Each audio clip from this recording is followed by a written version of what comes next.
دعائے ظہور امام زمانہ علیہ السلام۔ بسم اللہ الرحمن الرحیم۔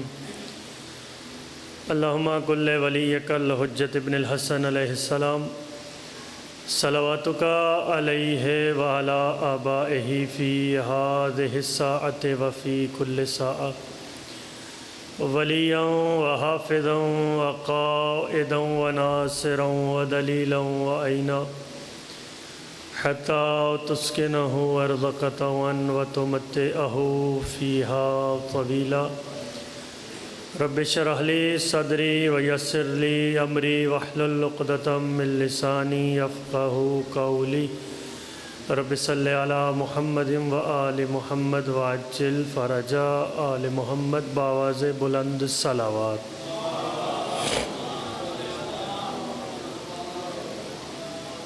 پھر بھی اپنی اپنی عبادات کی قبولیت کے لیے بآواز بلند صلوات۔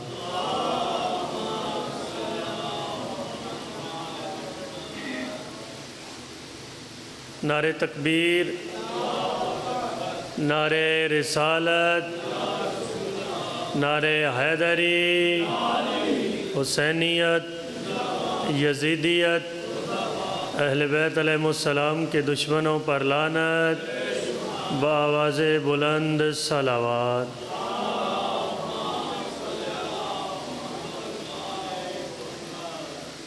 اجازت ہے ذکر پاک شروع کیا گیا؟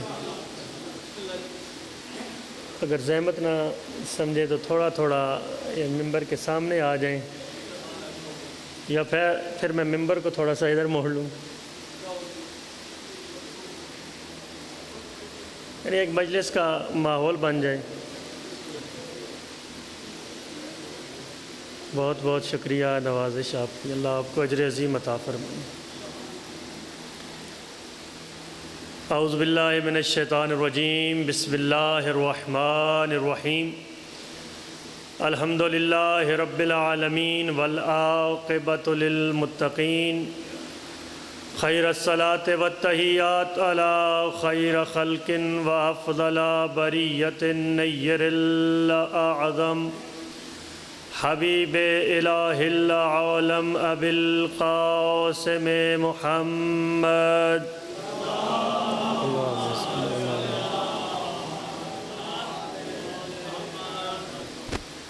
وعلی آلہ الطیبین الطاہرین المعصومین ولعن الدائم علی اعدائہم ومنکر فضائلہم وغاصب حقوقہم اجمعین من الآن الی قیام یوم الدین۔ اما بعد فقد قال الحکیم فی کتابہ المجید، بسم اللہ الرحمن الرحیم۔ انی جاعلک للناس اماما صلوات۔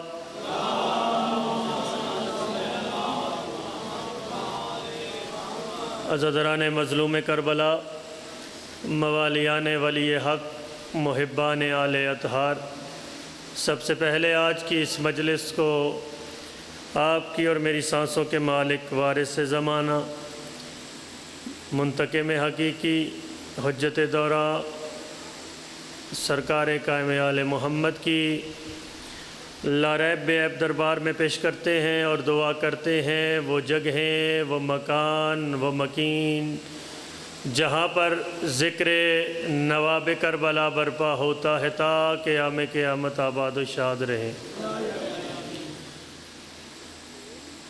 پروردگار حاضرین کی حوائج شرعیہ کو پورا فرما۔ پروردگار حاضرین کا اس مجلس میں آنا عبادت میں شمار فرما۔ پروردگار جہاں جہاں پر ذکر نواب کربلا برپا ہے اس کی خود حفاظت فرما۔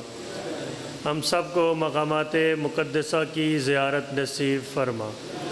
ہمارے حقیقی وارث سرکار قائم آل محمد کے ظہور میں تعجیل فرما۔ ہمیں اپنے امام کی زیارت نصیب فرما، امام کے قدموں میں شہادت نصیب فرما۔ تمام دعاؤں کی قبولیت کے لیے بآواز بلند صلوات۔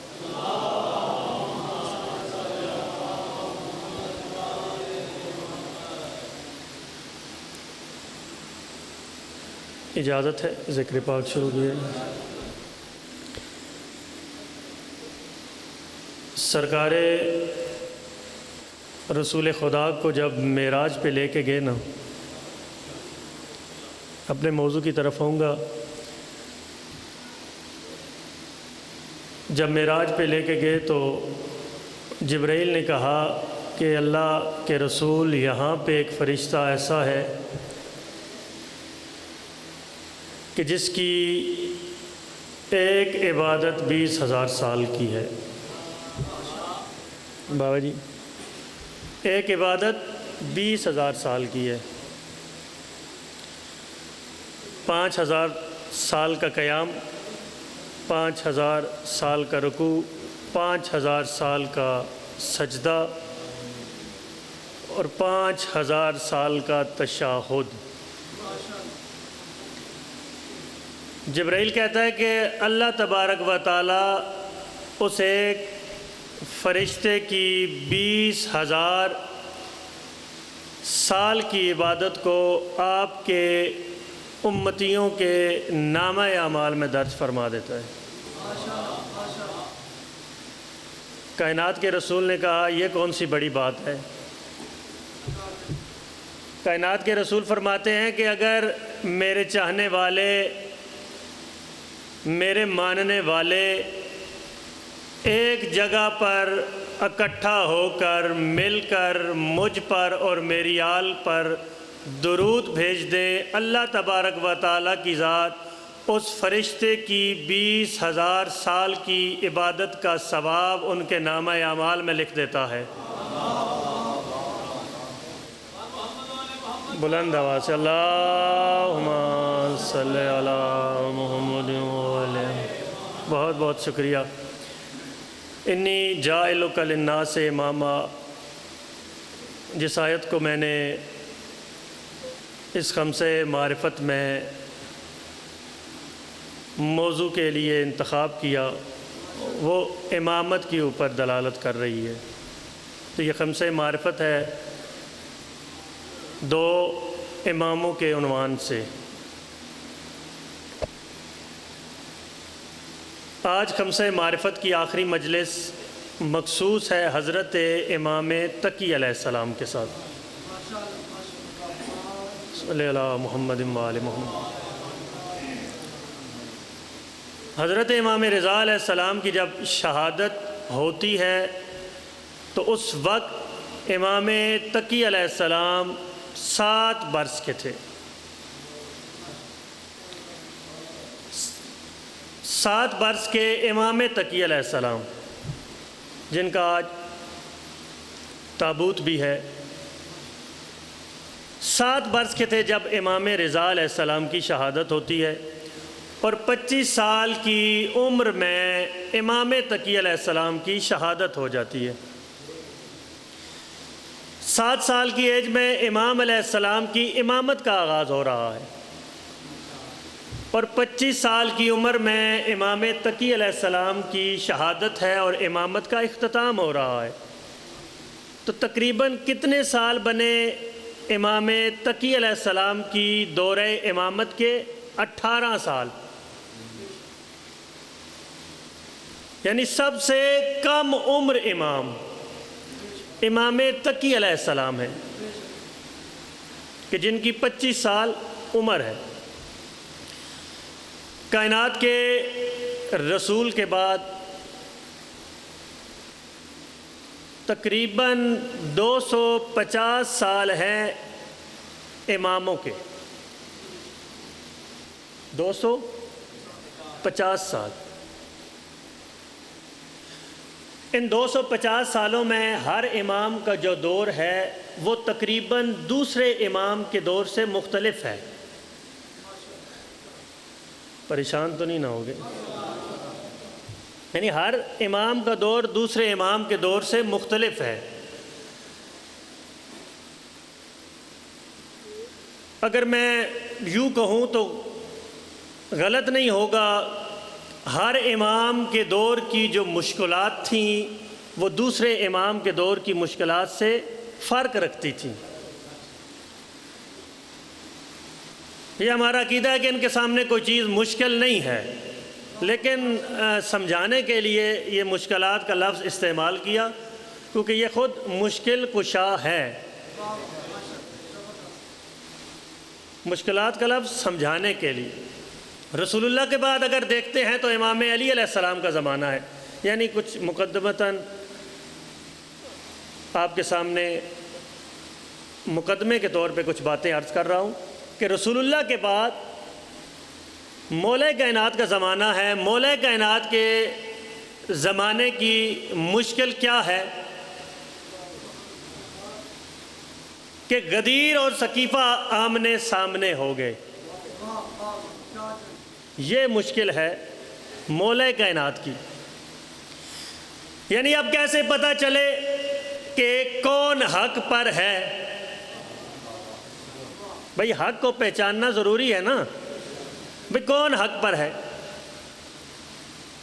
مولا کائنات، رسول اللہ کے بعد مولا کائنات کی مشکل، غدیر اور ثقیفہ آمنے سامنے۔ اچھا، ہر معاشرے میں کچھ خاص لوگ ہوتے ہیں، توجہ چاہتا ہوں۔ اچھا، معاشرے کو چھوڑیں، ہر خاندان میں 2-3 لوگ ایسے ہوتے ہیں کہ جو اگر کوئی بات کہہ دیں تو باقی سارے خاندان والے ان کے پیچھے چلنا شروع کر دیتے ہیں۔ یعنی ایک خاص لوگ ہوتے ہیں، ایک عام لوگ ہوتے ہیں۔ خاص اگر کوئی بات کہہ دیں تو عام لوگ ان کے پیچھے چلنا شروع کر دیتے ہیں۔ اب اس مشکل کو حل کیسے کرنا ہے کہ کون سی چیز حق پہ ہے، کون سی حق پہ نہیں ہے، تو وہ خاص لوگوں کا کام ہے جو اس مشکل کو حل کریں گے۔ خاص لوگ کہیں گے کہ یہ حق پہ ہے، عام لوگ ان کے پیچھے چلنا شروع کر دیں گے۔ توجہ ہے نا صاحبہ؟ اگر کائنات کے ولی مولا کائنات کے دور کو دیکھا جائے، دور کو اگر دیکھا جائے، مولا کائنات کے دور کو، تو خواص میں سے پہلی خاص کہ جس نے ولایت کا دفاع کیا تھا وہ جناب سیدہ فاطمہ الزہرا سلام اللہ علیہا تھی۔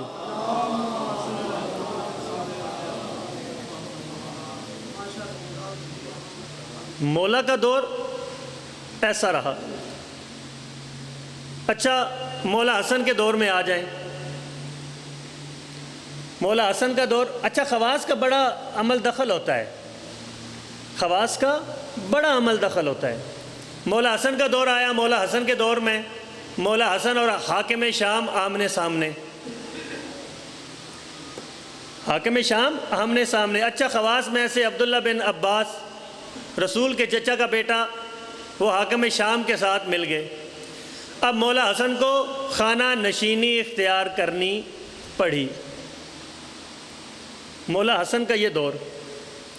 اچھا، مولا حسین علیہ السلام کے دور میں آتے ہیں۔ ہر امام کی مشکلات مختلف ہیں۔ مولا حسین علیہ السلام کے دور میں آتے ہیں تو مولا حسین علیہ السلام کا یزید کے ساتھ مقابلہ تو نہیں کہہ سکتے، یعنی مولا حسین علیہ السلام کے سامنے یزید۔ اچھا، یہاں پہ بھی خواص کون تھے؟ قاضی شریع کوفہ میں، وہ خاموش، یعنی وہ خاموش ہو گیا۔ مولا حسین علیہ السلام جب کربلا آئے تو وہ خاموش، لیکن انہی خواص میں سے ہانی بن عروہ کا بھی نام ملتا ہے، مسلم ابن عقیل کا بھی نام ملتا ہے کہ جنہوں نے وقت کے امام کا دفاع کیا تھا۔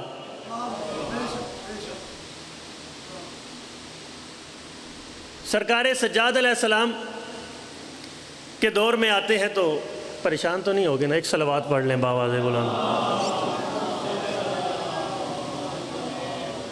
اگر آپ زحمت نہ سمجھیں تو تھوڑا تھوڑا ممبر کے قریب آ جائیں تاکہ میں آسانی کے ساتھ اپنی باتیں عرض کر سکوں، ایک مجلس کا ماحول بن جائے گا۔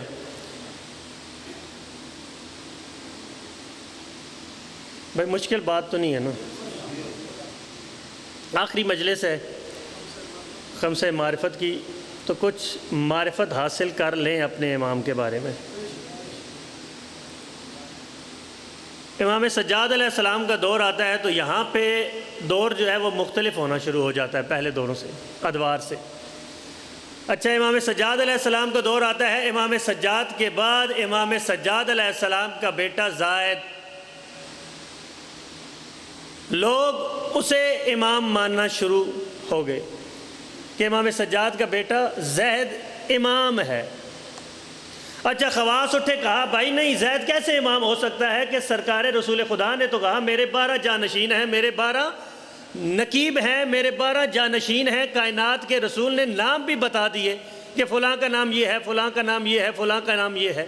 تو بھائی کائنات کی رسول کی جو روایت ہے جس میں 12 کے نام ذکر ہیں، اس میں زید کا نام تو نہیں ہے، پھر زید کیسے امام ہو گئے؟ لیکن کچھ لوگوں نے انہیں امام مان لیا، جو زیدیہ فرقہ مشہور ہو گیا۔ اچھا، اس کے بعد امام علیہ السلام، امام جعفر الصادق، امام کاظم علیہ السلام کے دور میں آتے ہیں۔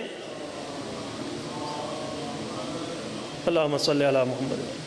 اچھا، امام جعفر الصادق امام کاظم کے دور میں آتے ہیں تو یہاں پہ تھوڑی سی جو اختلاف کی روش ہے، مشکلات کی جو روش ہے، طریقہ کار ہے، وہ مختلف ہو جاتا ہے۔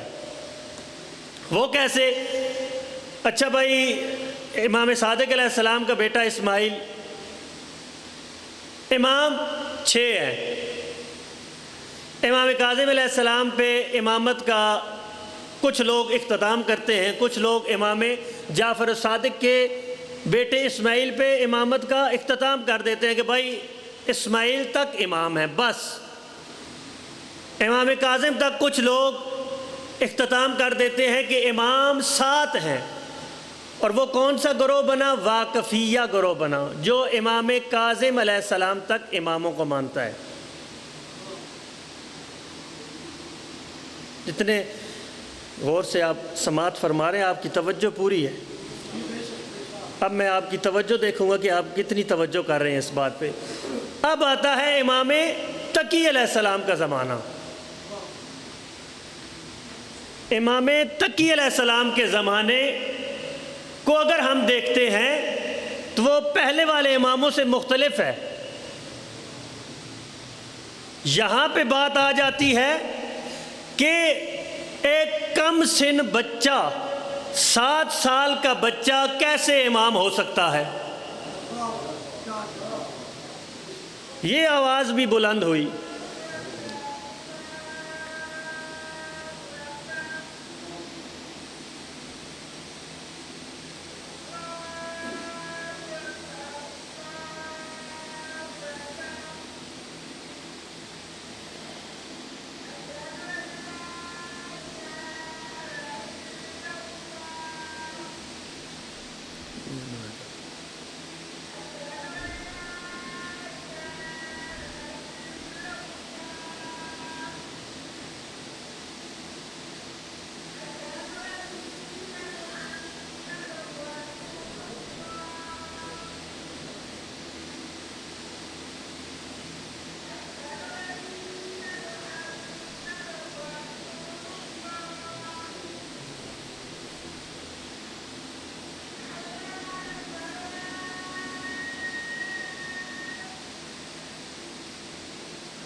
صلی علی محمد و آل محمد۔ امام تقی علیہ السلام کا دور آتا ہے تو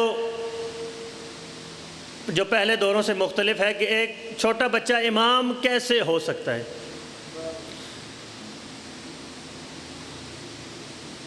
جیسا کہ میں نے پہلے عرض کیا کہ مولا کائنات حق اور باطل کی تشخیص کیسے کرے؟ خواص نے حق و باطل کی تشخیص کرنی ہے نا۔ مولا کائنات کا دور، ایک طرف بھی صحابی، دوسری طرف بھی صحابی، ایک طرف داماد رسول، دوسری طرف زوجہ رسول۔ یہ خواص کا کام ہے کہ حق کی تشخیص کیسے کرنی ہے، صحیح وقت پہ حق کو پہچاننا کیسا ہے، معرفت کیسے حاصل کرنی ہے۔ پوری توجہ چاہتا ہوں، معرفت کیسے حاصل کرنی ہے۔ مولا کائنات فرماتے ہیں کہ حق کی معرفت حاصل کرنی ہے تو پھر تمہیں غزوہ تبوک میں جانا پڑے گا۔ بھئی حق کیا ہے؟ تمہیں غزوہ تبوک میں جانا پڑے گا کہ جب اللہ تبارک و تعالیٰ کی ذات نے کہا تھا اے میرا حبیب ان مشرکین مکہ پر سورہ برات کی آیات کی تلاوت کرو۔ مولا کائنات فرماتے ہیں اگر حق کو پہچاننا ہے تو غزوہ تبوک میں جب اللہ نے کہا تھا اے حبیب یا خود ان آیات کی تلاوت کرو یا اسے بھیجو جو تجھ جیسا ہے، یعنی اسے بھیجو جو تجھ جیسا ہے۔ مولا کائنات فرماتے ہیں کہ اگر حق کی معرفت حاصل کرنی ہے تو خیبر کے میدان میں جاؤ۔ جب کائنات کے رسول نے کہا تھا کہ لاؤتین رایتا غدن قرارا غیر فرارن، کل میں علم اسے دوں گا جو مرد ہوگا۔ جملہ سنو گے، کل میں علم اسے دوں گا جو مرد ہوگا۔ ساری رات اسی انتظار میں رہے کہ کل علم ہمیں مل جائے۔ وہ علم لینا نہیں چاہتے تھے، وہ مفت میں مردانگی کی سند لینا چاہتے تھے۔ وہ مفت میں مردانگی کی سند لینا چاہتے تھے۔ کہا لاؤتین رایتن غدن قرارا غیر فرارن، کل میں علم اسے دوں گا جو مرد ہوگا، جو مرد ہوگا، جو مرد ہوگا۔ میں دیکھوں گا زبانیں آپ کے اختیار میں رہتی ہے یا لسان اللہ کے۔ کل میں علم اسے دوں گا جو مرد ہوگا۔ خیبر کے میدان میں کائنات کا رسول یہودیوں کو جس کے نام کی دھمکی دے اس ہستی کو علی کہتے ہیں۔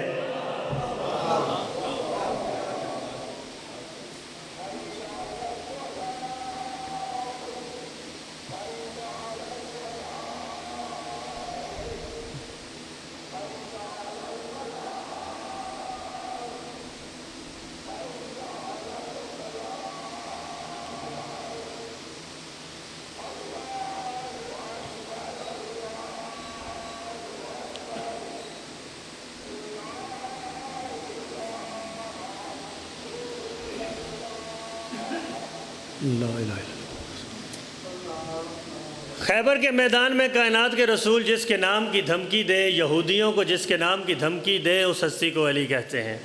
کائنات کے ولی فرماتے ہیں اگر تم نے پہچاننا ہے حق کس طرف ہے تو کائنات کے رسول نے فرمایا تھا علی مال حق والحق ما علی، علی مال حق والحق ما علی، علی حق کے ساتھ ہے، حق علی کے ساتھ ہے۔ پروردگار کے رسول نے، حبیب نے دعا مانگی تھی اللہم آدر الحق حیث ما دارا علی، اے پروردگار حق کو ادھر موڑ دے جدھر علی جا رہا ہے۔ حق کو ادھر موڑ دے جدھر علی جا رہا ہے۔ کائنات کے ولی فرماتے ہیں اگر معرفت ہی حاصل کرنی ہے کہ کون حق پہ ہے کون حق پہ نہیں ہے تو کائنات کے رسول کا فرمان سن لو۔ کائنات کے رسول نے ارشاد فرمایا تھا انا مدینۃ العلم و علی بابھا، میں علم کا شہر ہوں، علی اس کا دروازہ ہے۔ جس نے شہر میں آنا ہے وہ دروازے سے آئے۔ ساسا بن سوہان مولا کا صحابی، مولا کا رازدار، پوری توجہ چاہتا ہوں، مولا کا رازدار صحابی جو مولا کسی سے بات نہیں کرتے تھے وہ ساسا سے کرتے۔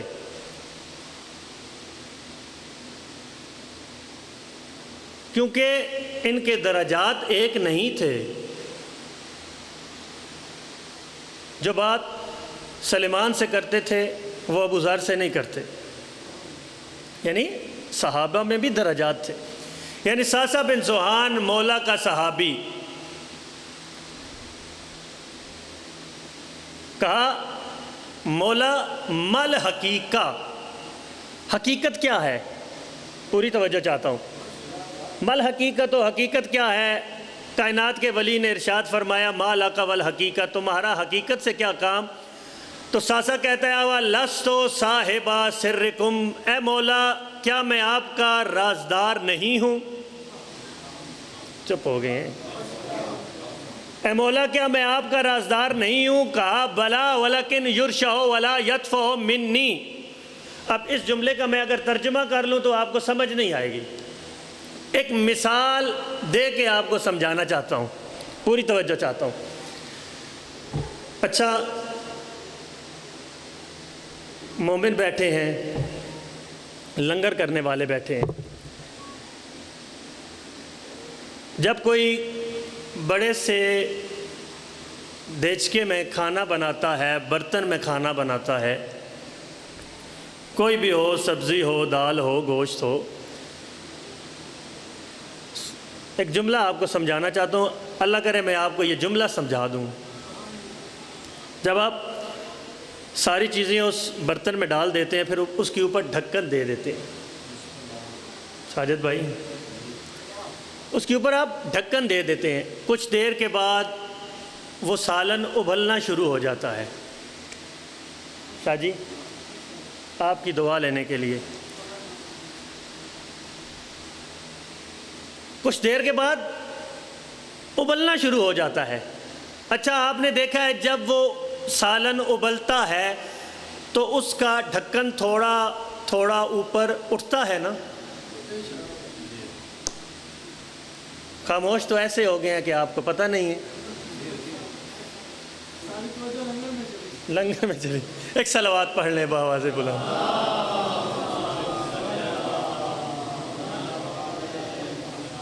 بھائی اسی کو تو امام کہتے ہیں نا. ان کو تو ساسا کو تو کہہ دیا نا بلا ولیکن یرشع ولا یطفع منی. لیکن ہمیں سمجھانے کے لیے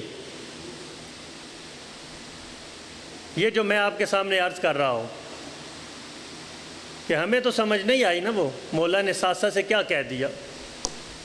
بھائی مولا کے صحابیوں کو سمجھ نہیں آتی جو ساسا سے کہیں، سلیمان کو سلیمان سے کہیں، ساسا کو، ابو ذر کو.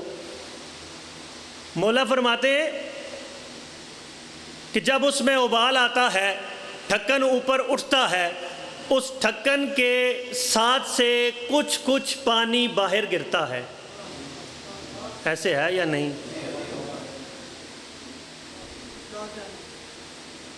لگتا ہے جس نے پردیس کاٹا ہے نا بھائی اسے اس چیز کا زیادہ علم ہے. ایک صلوات پڑھ لیں بآواز بلند.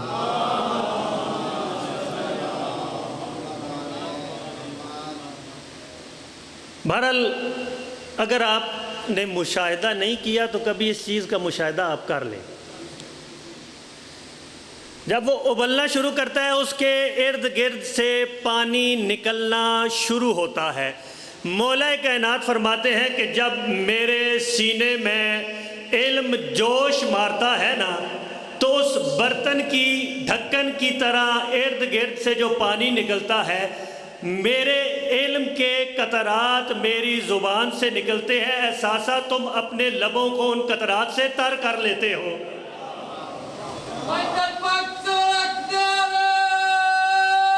حیدری احساسا فقط ان قطرات کو تم اپنے لبوں سے تر کر لیتے ہو. مولا کائنات فرماتے ہیں ساسا انا ہاؤنا اشارہ بیدہ الی صدرہ.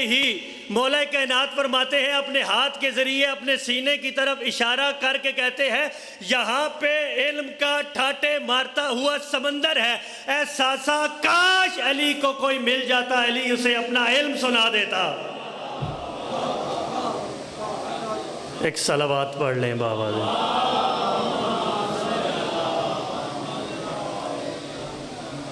پریشان تو نہیں نہ پھر بھی بآواز بلند صلوات.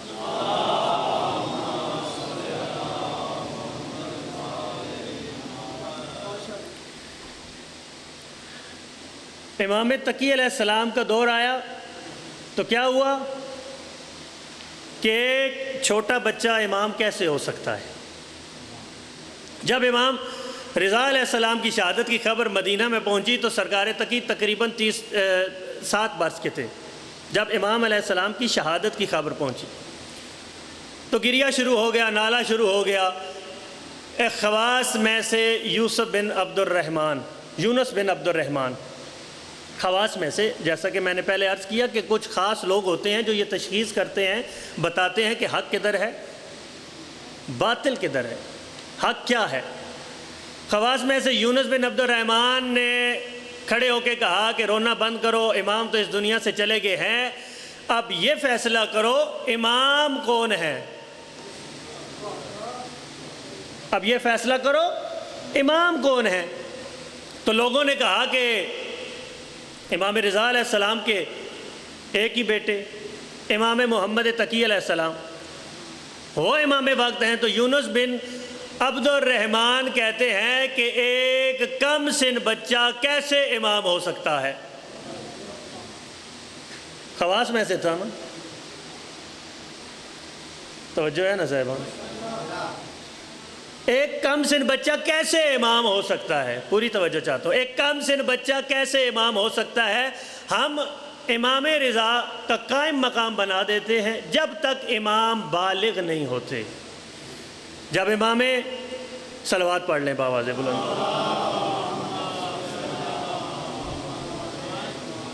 بس ایک یا دو جملے۔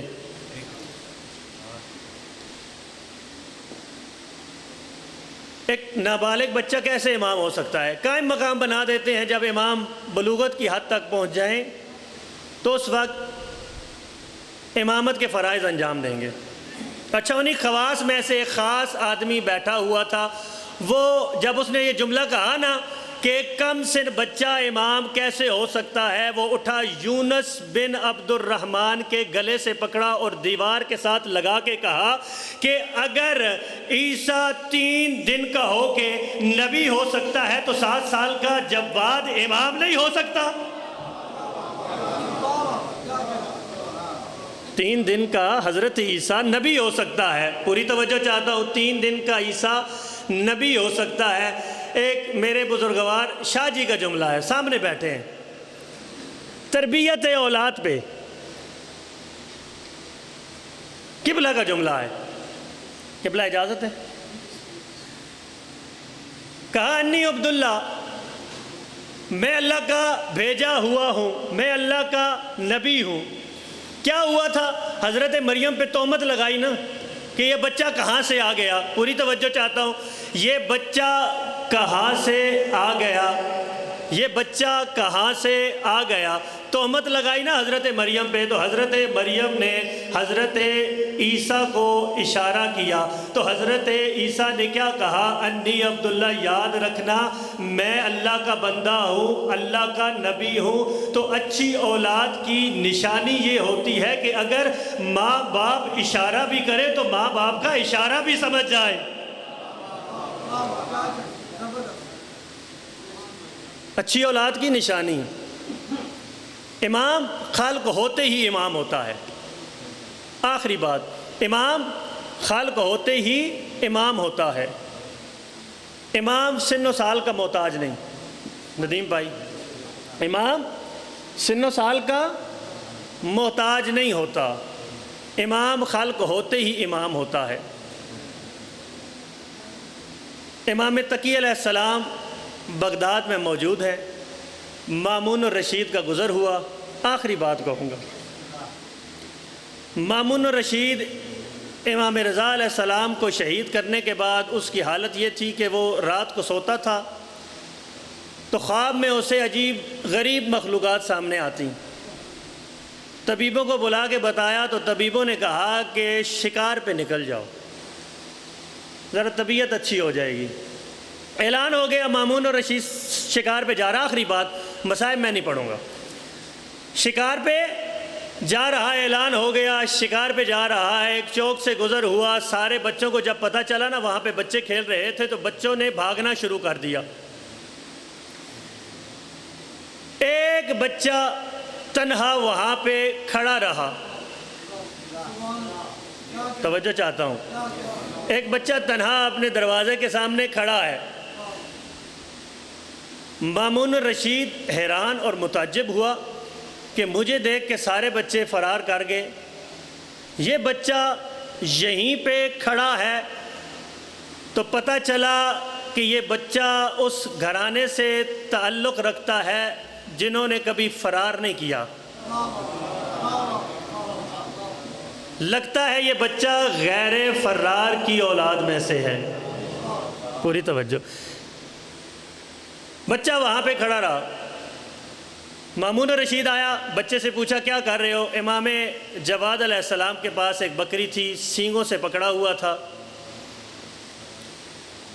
تو مامون الرشید نے پوچھا بیٹا کیا کر رہے ہو؟ بکری سے کھیل رہے ہو؟ تو سرکار جواد فرماتے ہیں کہ اللہ تبارک و تعالیٰ نے ہمیں کھیلنے کودنے کے لیے خلق نہیں کیا. کھیلنے کودنے کے لیے خلق نہیں کیا. تو کہا بکری کے سینگوں کے ساتھ کیا کر رہے ہو؟ تو سرکار جواد فرماتے ہیں کہ سرکش لوگوں کو، سرکشوں کو اللہ کا سجدہ کروا رہا ہوں. سرکش لوگوں کو اللہ کا سجدہ کروانا ہمارا کام ہے.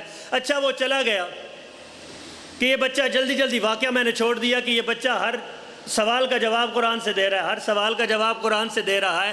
شکار پہ چلا گیا اور یہ سوچتا چلا گیا کہ یہ بچہ ہر سوال کے جواب کو قرآن سے دے رہا ہے. شکار پہ گیا، اپنے عقاب کو شکار کے دراجوں کے پیچھے بھیجا. دراج اور عقاب غائب ہو گئے. کچھ دیر کے بعد عقاب واپس آیا، کچھ دیر کے بعد عقاب واپس آیا. کیا دیکھا؟ عقاب کے منہ میں مچھلی ہے. حیران اور پریشان ہوا کہ عقاب کے منہ میں مچھلی کیسے ہے. اچھا اس نے اپنے ہاتھ میں مچھلی کو رکھ لیا، دبا لیا اور ساتھ والوں سے کہہ دیا کہ لکھ لو کہ مامون الرشید نے مچھلی کا شکار کیا اور اپنے گھروں میں یہ لگا لو. اب مامون الرشید واپس آیا، اعلان ہوا مامون الرشید واپس آ رہا ہے. سارے بچے بھاگ گئے، سرکار جواد وہیں پہ کھڑے ہیں. جب مامون الرشید پہنچا کہا اے بیٹا آج کھیل نہ کھیل لے. کہا میری مٹھی میں کیا ہے؟ پوری توجہ چاہتا ہوں. میری مٹھی میں کیا ہے؟ میری مٹھی میں کیا ہے؟ سرکار جواد فرماتے ہیں کہ بادشاہ شکار کا ارادہ رکھتا ہے، بادشاہ شکار پہ جاتا ہے، اپنے عقاب کو دراجوں کے پیچھے بھیجتا ہے. اللہ سمندر میں بھنور چلا دیتا ہے. بھنور کے بعد ہوائیں آتی ہیں، ایک چھوٹی سی مچھلی اڑتی ہے. عقاب اسے اپنے منہ میں لے لیتا ہے اور منہ میں لے کے آ کے مامون الرشید کو وہ مچھلی دیتا ہے. اور مامون الرشید مچھلی کو اپنے ہاتھ میں رکھ کے آ کے ذریت رسول کا امتحان لیتا ہے. الا لعنت اللہ علی القوم الظالمین وسیعلم الذین ظلموا یوم القیامہ.